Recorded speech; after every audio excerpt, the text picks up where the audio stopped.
Hello students, आज का हमारा टॉपिक है हिस्ट्री का weavers, iron smelters and factory owners. तो क्राफ्ट्स एंड इंडस्ट्रीज की बात हो रही है ब्रिटिश के टाइम पे। उस टाइम पे दो मेन इंडस्ट्रीज होती थी, टेक्सटाइल्स और आयरन एंड स्टील। तो ब्रिटिश ने जब कॉन्कर किया था बंगाल में भी, तो उस टाइम पे इंडिया तो जो था लार्जेस्ट प्रोड्यूसर था कॉटन का। अराउंड 1750 की बात है ये। तो इंडियन टेक्सटाइल जो थे अपनी कारीगरी के लिए माने जाते थे और फाइन क्वालिटी के लिए माने जाते थे। ट्रेड होता था यहाँ के कपड़ों का Java, Sumatra, south east Asia, Penang etcetera जगहों पे। 16th सेंचुरी में भी यूरोप आते थे, यहाँ से ट्रेडिंग के लिए सामान लेके जाते थे, कपड़ा लेके जाते थे और यूरोप में हाई प्रॉफिट में बेचते थे। तो यूरोपियन ट्रेडर्स ने पहली दफा जो सबसे बढ़िया कपड़ा देखा कॉटन का इंडिया में, वो अरब मर्चेंट्स जो थे इंडिया में आए थे। इराक के थे वो। उसको मोसुल का जगह जो था वहां पे उन्होंने देखा, एनकाउंटर किया उस चीज को। उसको रेफर किया गया मसलिन के नाम से, तब से जब उन्होंने पहली बार वो देखा अरब मर्चेंट्स के हाथों। तो वैसे ही एक फैंसी कपड़ा था जिसको जामदनी बोला जाता था। वो भी मसलिन होता था, फाइन होता था, बट उसमें कारीगरी नकाशी टाइप की ज्यादा होती थी। पोर्तुगीज जब यहाँ पे मसालों की तलाश में स्पाइसेस, तो वो कैलिकट में लैंड किए, केरला कोस्ट पे था। वहां से उन्होंने कुछ कपड़े लिए जिनको कैलिको के नाम से जाता था। तो अगर आप बुक खोले तो उसमें एक डायग्राम बनी है ऑर्डर बुक में। उस ऑर्डर बुक की जो फोटो लगाई गई है उसमें बताइए ईस्ट इंडिया कंपनी ने अपने रिप्रेजेंटेटिव्स को 1730 में 5,89,000 पीसेस कपड़े का ऑर्डर दिया था। उसमें 98 वेराइटीज थी सिल्क और कॉटन की। तो आप सोचिए कितने ज्यादा इंडिया में प्रोडक्शन होता था इसका।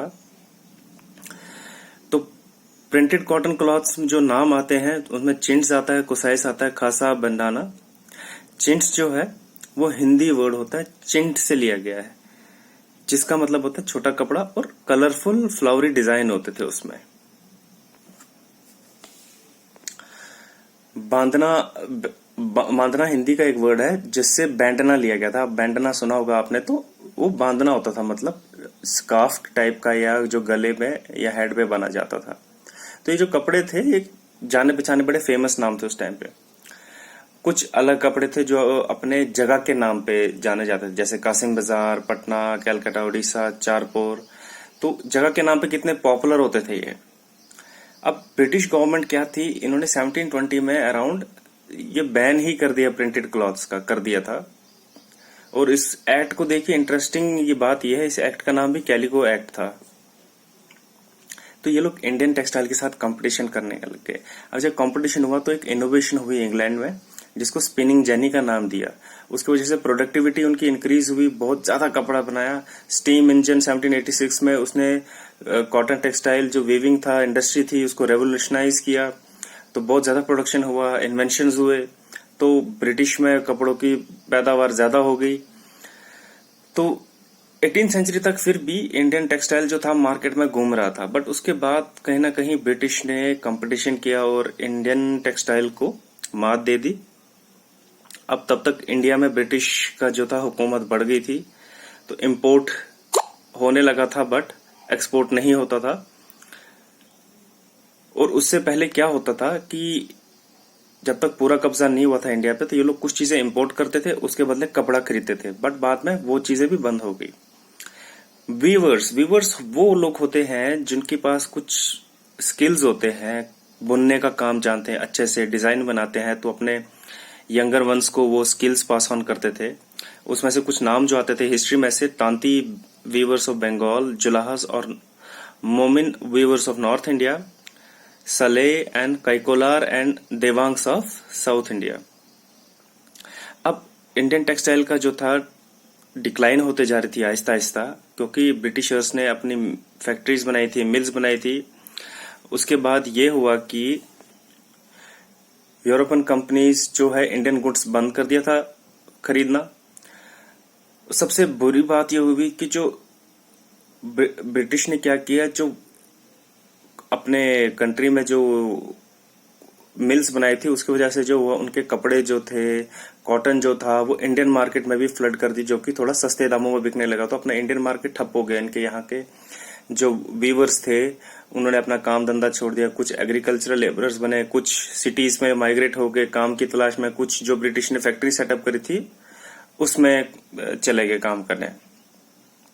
तो कॉटन मिल्स भी काफी सेटअप हुए इंडिया में। अब उसके बाद जो स्टील का हुआ हमारे इंडिया में, पहले तो देखिए टीपू सुल्तान जो इसके बारे में हमने सुना था, जिन्होंने लड़ाई लड़ी थी अंग्रेजों के साथ, उनकी जो तलवार थी कहा जाता है कि वो वुड स्टील की थी, जिसकी शार्प एज होता था और बहुत हार्ड होती थी, भारी होती थी, बट उसके एक ही वार से जो होता था, जो एनिमीज होते थे, दुश्मन होते थे, उनको वो मतलब पियर्स कर देते थे उनकी बॉडी में, आर्मर में। इतनी शार्प तलवार थी। बट वो कैसे बनती थी? वो स्मेल्टिंग से बनती थी, बहुत कोशिशों से बनती थी। लोहा गरमाया जाता था बहुत ज्यादा स्मेल्टिंग होता था, प्रोसेस होता, फर्नेसेस होते थे। तो आयरन स्मेल्टिंग जो था उस टाइम पे इंडिया में कॉमन था। मैनुअल वर्क बहुत ज्यादा होता था कि मिट्टी से एक फर्नेस बनाया जाता था, ईंटों से, मिट्टी से, पत्थरों से, उसके बाद मिट्टी लगाई जाती थी, वो मिट्टी को सुखाया जाता था, फिर जंगल से लकड़ियां लाई जाती थी और फिर गरमाया जाता था और लोहा गरमाया जाता था वैसे। बट उसमें जो था, कहीं ना कहीं जब ब्रिटिशर्स हुकूमत करने लगे तो उन्होंने फॉरेस्ट लॉ लाए, कुछ लोग को सजा मिलती थी, कुछ लोग को लकड़ी नहीं खरीद पाते थे, फर्नेस का यूज नहीं कर पाते थे, वहां पे कहीं ना कहीं काम ठप हो गया वहां पे भी इंडिया में। टाटा हमने नाम सुना है बहुत, टाटा आयरन और स्टील कंपनी जो थी, टिस्को बोला जाता है उसको, वो स्टील प्रोड्यूस करने लगी थी 1912 में। तो फैक्ट्री सेटअप हो गई थी सुबनरेखा रिवर के पास।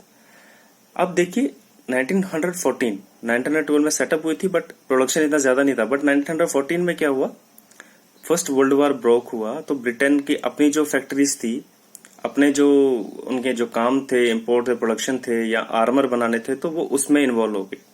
तो यहाँ पे इतनी देर में क्या हुआ कि टाटा टिस्को जो थे, इसको काम मिल गया। इंडियन रेलवेज भी तब तक सेटअप हो रही थी आहिस्ता आहिस्ता, तो इंडियन रेलवेज ने अपना सारा काम टिस्को को दिया, तो तब से टिस्को प्लेस में आई। तो थैंक यू स्टूडेंट, यही था हमारा आज का टॉपिक।